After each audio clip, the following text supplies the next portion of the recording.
Here's what I do want to say. I want to talk about the two Warrior rookies because I want to kind of get something on the record about Podziemski, something I really, really like about him. Because and I don't claim to know his game. Right. What he does well, what he doesn't.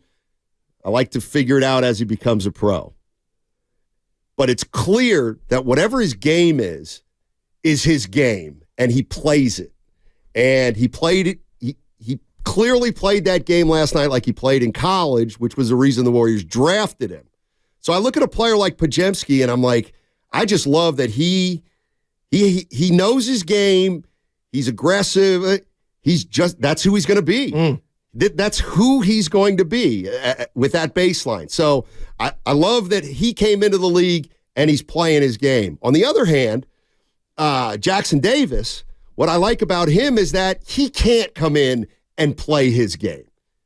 He's not asked to do that. They don't want him to do that. So he's got to fit. He's got to pick some spots, or he's got to make time when he gets 10 or 15 minutes to try to make a positive impact. So he is starting to adjust to fit into a role. So one guy's being malleable in a way, and the other guy's doing exactly what he's always done. But I think it's working for both of them. Yeah. And that, to me, is what I would have come out of last night talking mostly about had we not had the unfortunate incident. And when you talk about those two players, it's the big and the small, the guards, Steiny, because it's easier for Podziemski to, especially last night, because he knows he's getting extra minutes, but he has a ball in his hand. A big is always kind of dependent on other guys getting him the ball in the right spot. But, again, it's because he told me when I asked him who was, Podziemski, who was one of your favorite players growing up, he said Ginobili. Ever since then, I feel like that's who he's trying to be, or there's his version of it. He's a smart basketball player. He's in shape, Steiny, because he's 19. He played 39 phenomenal minutes last night. And for Coach Kerr to say he's going to play every day, basically, I'm paraphrasing, I mean, that's a big deal. They didn't win the game, but Brandin won. Because moving forward, Steiny, he's going to be a piece. And you need that. He was Fred Astaire last night. I'm sitting there. You were enjoying watching him. I like his energy. And the other thing is, I hate to admit it, but anybody who's athletic sticks out like a sore thumb on the Warriors. Well, Kuminga was. Steiny, 16 minutes last night. Yeah, well, what's going on? All right, let's get to some calls here. Oh, man. Thanks for holding on, everybody. Let's go to Eeny, Meeny, Miny, Mo. Let's go to Horace in Texas. Hey, Horace, how you doing, man? Oh, great, guys. How's everybody doing today? Talk to us. Doing well. Okay, well, since we're talking about Draymond, let's get that out the way, man. Listen, all right. I get the fact that Draymond was coming to the aid of Clay. I get it. But he used that as an excuse to just go totally ballistically out of control like he normally does. It's okay to grab Rudy to get him off of Clay, but you didn't have to drag him 15 feet and put a chokehold on him like a vice grip where nobody can get loose. You just use that as an excuse to get out of control like you've been doing since 2016. 2016, he's a big part of us losing the 3-1 loss. He ran KD off. For all we know, KD might still be a Warrior if he wouldn't have ran him off. He ran Jordan Poole. Sabonis was a Horace, great call. Yeah, wow. And I couldn't agree more. And that's the other thing when I watch the video is some people may disagree, but what Gobert was doing to Clay to me was not a chokehold. He had his arm over him. But nevertheless. And they got a history. The one thing that I thought was, and of course you're going to say it's a fight. Yeah. But the intensity on Draymond's face, this is where I completely agree with Horace. He took it from 2 to 10 with what he did. Rudy Gobert was trying to pull Clay off him. They deemed him a peacemaker, the refs. And so they're saying he was a peacemaker, but Draymond wasn't. Yeah. And a lot of people are going to disagree with that. But Dre's going to get suspended. And what I'm going to say is it doesn't matter anymore if Draymond was right or wrong, in the right or in the wrong. again, we're playing without him now probably the next few games. And before you grab the next call, Okay. let me just say something. I tend to think I got another pair of eyes, the Guru vision. I'm telling you, if you watch the last few games, Dre has been on edge. He's been looking to pick a fight, not get thrown out. And I don't know if it's about his play, if he feels that the team is lacking in certain areas. Klay was on edge because Klay is not performing. So I've noticed the Warriors kind of on edge, and yesterday it all came to a head, and it wasn't Dre that was that started it all. It was Klay and your boy. So does that make it any different, Steiny, that I think the Warriors are irritated and they're mad at a lot of things, and they took it out on McDaniel, Klay did, and then Dre came to his rescue? Well, I guess all I'm saying is okay, let's say he gets a game or two, whatever. And then he comes back, and a month from now, Go ahead. Somebody bumps Curry, and protecting Curry, he does the same thing. Right. And he gets 4 games. Again, keep telling me you love his loyalty and that he has teammates' backs all you want.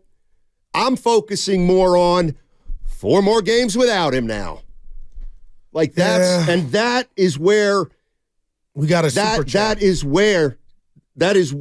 can go. That is where he loses me because it's the same guy who talks about chemistry, accountability, but it's almost like he puts his ejections and his behavior to the side when he talks about team chemistry, and I'm like, no, this is team chemistry. What happened last night? Who came in and said, "Did you see Chris Paul?" And I was like, no, and he's like rolling his eyes. I saw some of that. Okay, exactly. He wasn't vested. Exactly. Give me the super chat, buddy. From Sabo 999, we were talking about that the front office wasted Curry's prime years with the young guys last year. Are we really confident they are not wasting it with Klay and Draymond on this team? Sabo, I mean, I see where you're going, but they're not breaking up the big three. And they just had an opportunity to do so, and they brought Draymond back. And again, I know you're going to say, come on, Goo, nobody – was there one Warrior player or coach, even if they were side-eyeing Dre, that spoke out against him? See, it's never gotten to that point. And that's why he was able to come back, because his team has his back. Great. Defending Klay. Again, that's the way they went. And I don't know that I would have gone that way, but they went that way because they're in a tough spot. They're in a bind right now. Man. And, yeah. They like him enough to re-sign him for $100 million over 4 years and know that this will happen a couple times a year. They've lost 4 in a row. Exactly. Well, it's all right. They're together. The chemistry's great this year. They got rid of the problem. Chemistry don't get you buckets. Let's go to Drunk McGill. Said he was at the game last night. What's up, buddy? Drunk? Oh, no. Okay, let's go to... Too drunk. Draymond, go bye-bye. Let's go to KT. KT's in Oakland. KT. Hey, KT, how you doing, what's buddy? up, Steiny and Group? Hey, man. To us, man. Y'all been able to talk to you in a while. Yeah. Steiny, I got to hear from you, man. You and Guru do a good job, man. I miss getting to talk to you guys because you guys are the realest ones on the network, I think. Appreciate it. Thank you. Let's get the elephant out the room with Draymond. Draymond, he just needs to, I mean, I'm not want to get rid of him, but he just need to calm down a little bit. I mean, you got to change. You're getting older, man. You're not the same thing. This is not 2015 anymore. I mean, if I was the owner and I'm paying you $100 million, I think it's time for them to stop taking that and sit down and talk to Draymond. Hey, we need you more than we need that, what you're doing. Because it's hurting the team now, and you got to put that to the side a little bit. I mean, I understand you protecting Klay. I'm with that. I'm good, but you went a little too far. You grabbed him in by the neck and drug him down the court. That's a little too much. But I think the problem is the main problem is the roster, man. I really didn't like the draft. I think Dunleavy did too much. I think he should have took the guy before the rookie that they have at guard. Would have made him a little bit more athletic. I like to pick up. You talking about Whitmore? Yeah. Okay. Not to say that I can't pronounce his Podziemski, name, yeah. but not to say that he's a bad player. I just would have took him, would have made us a little more athletic. And I don't know. You already had Chris Paul. You were talking about guarding another guard, and then you get Podziemski. And I'm like, you got all these guards. What you going to do, stack them all up and get you a center or something? I mean, you need somebody down there big to be able to get a shot, to complement Clay and Steph on the outside. Their roster is what's hurting them, I think. I think that they need a big, and if they don't have that, it's going to be hard because you can't just shoot your way out of every game. You're not the guys you were back then, and you don't have the same type of athletic players that you had back then. So, I think the roster is what's really killing them. Draymond going to be Draymond, but I would have a talk to him. If I'm paying you $100 million, it's time for me to have a sit down and see, how we can improve this situation with you hurting us through what we let you get away with too long. Appreciate it, KT. Good stuff. Good talking to you. Appreciate you listening like always. Hey, Evan. Evan has a little theory. E-Dog. Please explain. And KT referenced it. He said, Draymond, it's not 2015 anymore. And you've said twice to me, you've made a reference about Kevin Garnett as he got older.